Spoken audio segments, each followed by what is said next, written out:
by. Morning. What's that?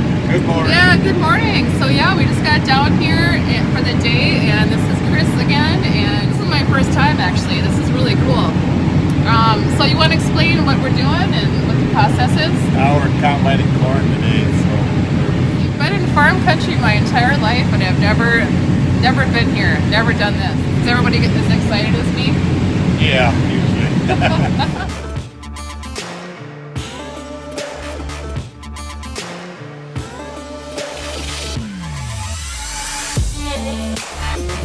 As the tank fills, there's a little gauge on here that tells you what percent full it is, and there's an alarm. When it gets 3/4 full, it beeps, and then when it gets full, it beeps again.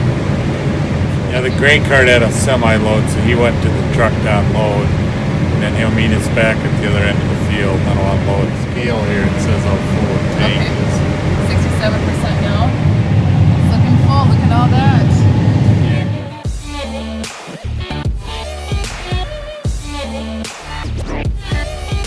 Calculates the yield as we go, so it's got GPS. It knows where we are in the field, and then it's recording a weight the whole time. So like every 20 feet it takes a weight, and then it records it on this map. Yeah, so there's a little alarm that goes off when it's full. Yep. It says we're all done. Gotta wait, right? Here they come.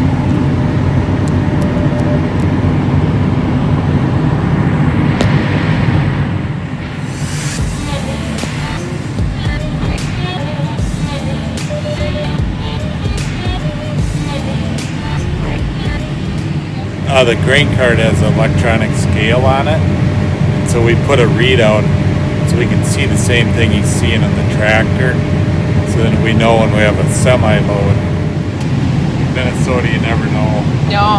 what the weather's No. like. When it snows, if there's snow on the corn, we can't combine this. Yeah, because that's extra moisture. Well, it also melts and then it plugs everything up inside the combine. So it just was snowy the last week. So is that why you guys kind of took? Did you guys take a break for a couple days? Yeah, the day before yesterday we couldn't combine. There's too much snow on the corn.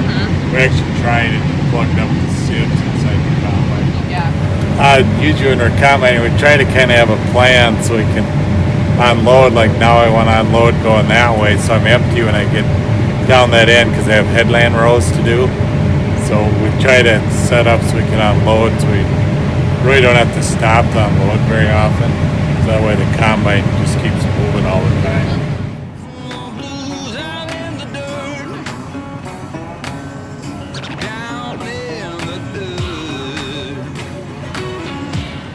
Yeah, this field is about 95 acres. Yeah, usually we do like 300 a day or so. Yep. Real good day, we've done 350. So Will we you kind be of done do like after 3 of this? these. No, we'll get this field done. We'll move to another field yet today.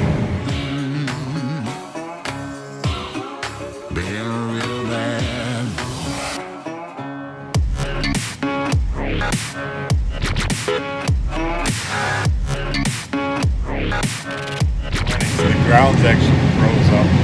Yeah. So it's Right. a bumpy ride. Yeah, it's bumpy because it's probably froze 6 inches deep. Ooh.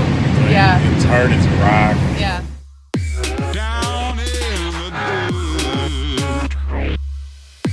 Down in the And we have to wait because we saw the corn just popping out. Plus your alarm went off. Yeah, we're chuck pull. You can actually see it peeking out. Do you have to go down the rows, or does it matter how you? Well, I mean, you have, ideally, like, yeah? we follow the rows because, like, when we're opening up, you have to kind of plow through them sideways. It'll knock some of the ears off. So when you actually follow the rows, you do a nicer job of Yeah. getting it all. And when you're saying opening up, what does that mean? Well, like now we're getting the field opened up. We're taking the headlands off so when we come, we have a place to turn. Oh, So okay. we're kinda So you're doing the doing perimeter. The borders. Yeah. This is making a map of what we've harvested. And then this is actually making a yield map. Dark green is anything over 220, and then that'd be bushels per acre. Oh, it's okay. So this shows what we've combined so far is average 237, which is a pretty good yield. And then it shows the average moisture, and it also shows the the variety that we're harvesting. So this is the Kelp 5806. And there's 3 different kinds of corn in here. So when we start combining different corn, this will switch and tell you what it is. Because when we planted it, we recorded everything. So then we download that all into here, so then it knows what's planted where. So we know. That way we go back and figure out which hybrids are the best. This is an iPad. Actually, there's a little puck down here that's plugged into the diagnostic port of the combine, so then it ties into everything that this is doing. So then when the head turns on and off, whatever, it knows where we've combined to record the acres. And then we can take this out of the combine, download everything, but then this is also recording everything. So this, when we switch fields, it'll send it to, we have an account with My John Deere. So it sends all the data via the cloud to our John Deere account. So we have kind of like a backup. If something happened, we lost the data, we have another source of data backed up. So then what we use it for is next year, we'll take all the yield maps, and we have a Central Advantage program we're in. They take all the soil tests and the yield map, the soil types, and they have a computer program. We make a prescription, so when we plant next year, where you had the very best yields, we'll put more population there on the corn, and then we have some sandy spots and stuff that won't do as good. We'll cut back on the population.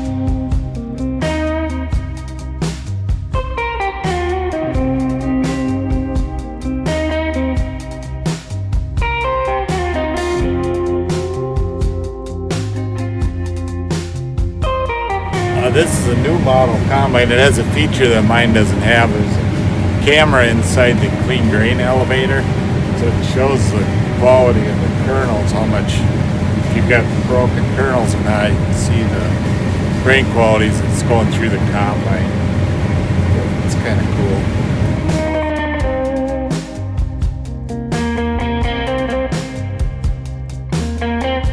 Combine actually, as it shells the corn off the cob, the shell corn goes through a grate, and then there's a big fan in there with 2 sieves that shake, so it separates the grain from the leaves and the cobs. So all the unwanted material just goes out the back of the combine. Yeah, and it becomes compost, right? Does it just get tilled back into the earth? Yeah. Oh, yeah. It's organic matter that's good for the ground. Cool. Now we're into a different variety of corn. This is Pioneer 0589, so it shows up on my iPad. Also shows up on my screen here what the variety is, so that it'll record that separate of the other. So then when I get done combining, we'll analyze all that so we can figure out what's the best varieties to plant for next year.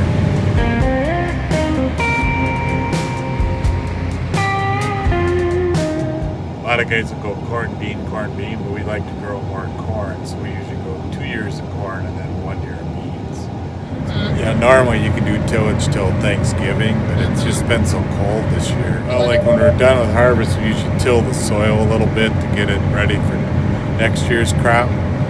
So like the soybeans will do vertical tillage. It's kind of like a disc, but it mixes the stalks in a little bit with the soil so it starts decomposing.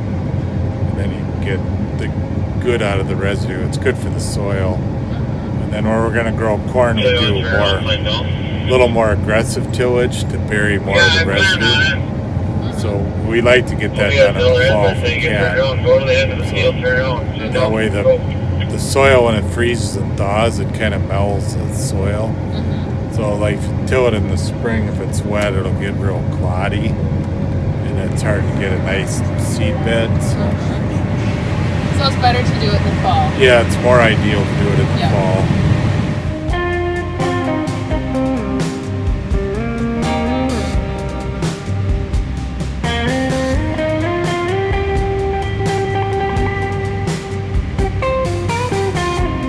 My dad and I switched, and I'm in the grain cart now, and I'm here with John. Yep. Right? And nice to meet you, by the way. Thanks for having us. No problem. And- There's 6 of us full time, so it's my dad, 2 uncles, Bruce and Chris. My dad's Brian. And they each have a son involved, and we formed 3P Farms. Tomorrow is your last day because you're all done. Hopefully, if everything goes right, we'll be done tomorrow. And then we'll take, it's actually my dad's birthday, so that's his goal to get done, so they can probably go out to eat for that, and then actually take the day off on Sunday, and then Monday we'll start kind of cleaning everything up, get the grain setup cleaned up while it's nice. All the equipment we can wash inside of their new shop, so that's not a huge priority. As long as it's nice, we'll do stuff outside and get that done, and then we do all our own drain tile installation as well, so I know we got some projects on the list. As long as it's nice and it doesn't freeze, we'll move into that. Drain tile, it's a plastic pipe you put in the ground. And basically, a lot of people think we just suck all the moisture out of the soil with that. That is the complete opposite. It basically filters all the water that we get as rain, filters down through the soil, and then gets into the tile, so it basically turns the ground into a sponge, so it takes any excess water away. But then when we get rain events, the ground has more room to hold excess water. So instead of getting an inch of rain and a bunch of it runs off, you can get an inch of rain and there's room in the soil for it to soak in, filter down through the soil, and then get into the tile, and then slowly find its way to the stream instead of just falling, running off the field.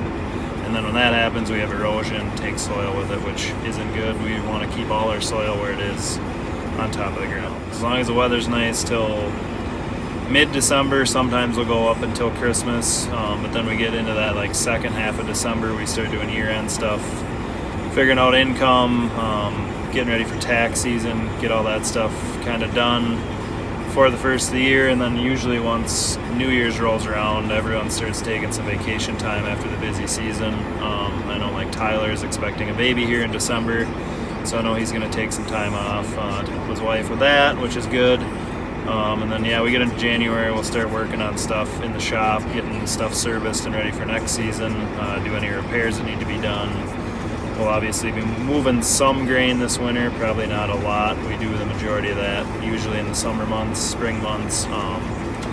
So we'll kind of get to the new year, I guess, and then, I don't know, relax and kind of get to a normal, more regular schedule of like 7:30 to 5 or 8 to 5. And go home at the end of the day and not work till the wee hours of the morning, so that'll be nice.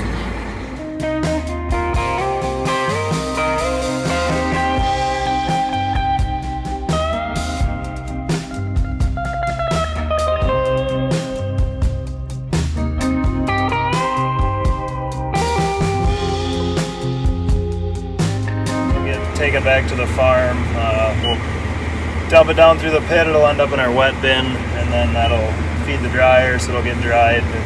Most of the corn's been in the low to mid 20s for moisture. We need it down at 15% moisture to store it, so we'll run it through the grain dryer. It'll get put into the storage bins, and then we'll market this crop throughout the winter into next summer. And that money will go right back into the farm to pay for all the inputs for next year's crop.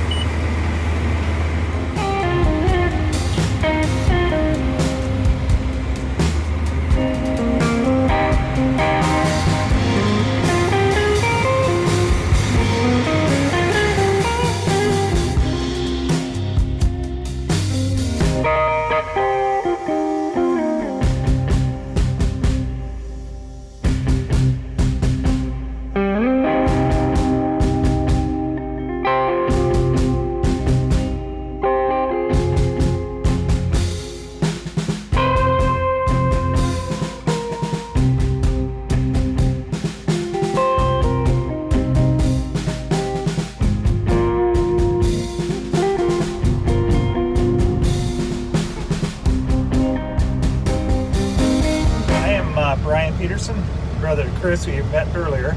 I'm hauling corn today, so I'm simply hauling corn from the field home to the dryer setup. Okay. Grain bins. Yeah, so basically it went from the grain cart into here. You've been going back and forth to the farm. How many times? Just from I've this lost one? track. Yeah.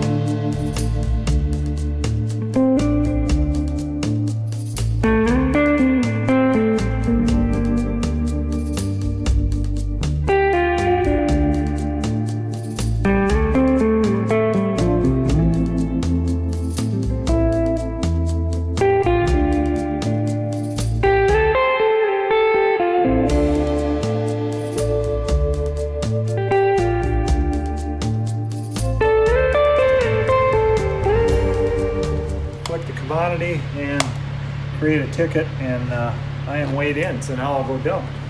So hit that button there and it starts the conveyor underneath the pit.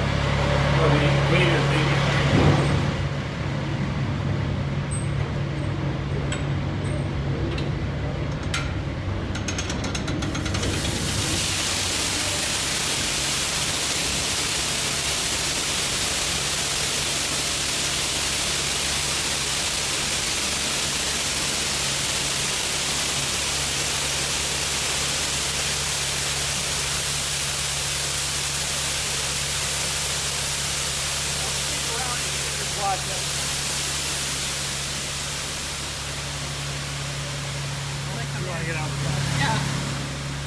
Right. Dusty. That's dusty business. We're checking the moisture of the corn coming in. So my handy dandy tester here.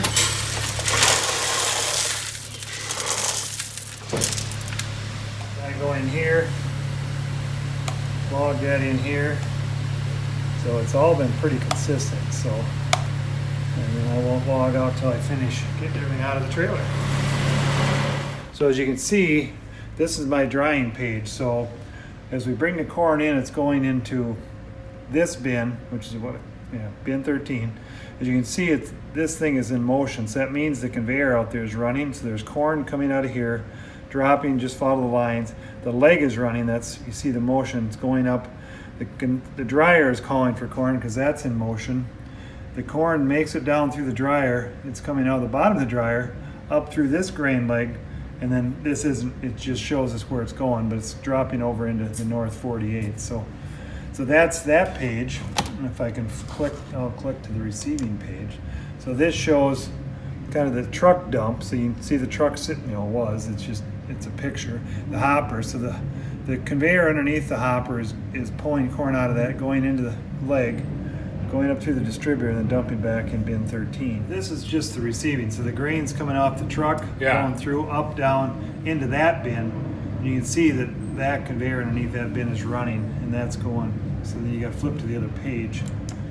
The drying page shows that same conveyor. Again, you just follow the lines. It's going through the leg, up to the top of the dryer, down through the dryer, out of there, up, back over, dumping in that bin. So it's a reminder of what we do have, because we've got both corn and soybeans here, and you want to make sure you don't mix them. And you've got dry corn and wet corn. So like I say, you look at this bin that we're dumping, that's got wet corn in it. We've got dry corn there. We've got soybeans in that bin. We've got dry corn going into that bin, and then those two are full of dry corn. So this is the dryer control here. So this is my burner control. It says I've got a flame eye that reads the flame, and it sends a 5-volt signal back here that says, yep, I've got a flame, so everything is good. You can open the gas valve and pour the gas to it, because you don't really want to be pouring gas to something that doesn't have a good flame. This is my moisture controller. It shows my drying temp, 209, and then this is my rate per hour that's going through the dryer. It'll give me an average of 15.6. I mean, it works amazingly well. And it all blends when you pull it back out of the bin. You might have a layer that's a little wet, the next layer is a little too drier.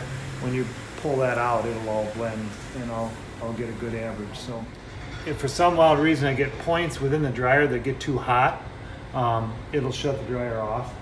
It's kind of just a safety unit. So this is all my temperatures of grain within the columns up in the dryer. I've got 24 points there that it watches.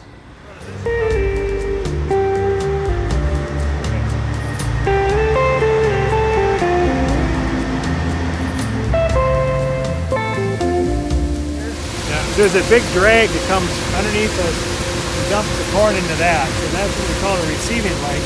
And that goes up through the distributor. Right now it's going down through that pipe dumping into that bin. Okay. And then if the dryer needs corn. So this is what they call a mixed flow dryer. The corn comes down the pipe. Up on top, there's a conveyor on top that basically pulls the corn across, keeps it full all the way across.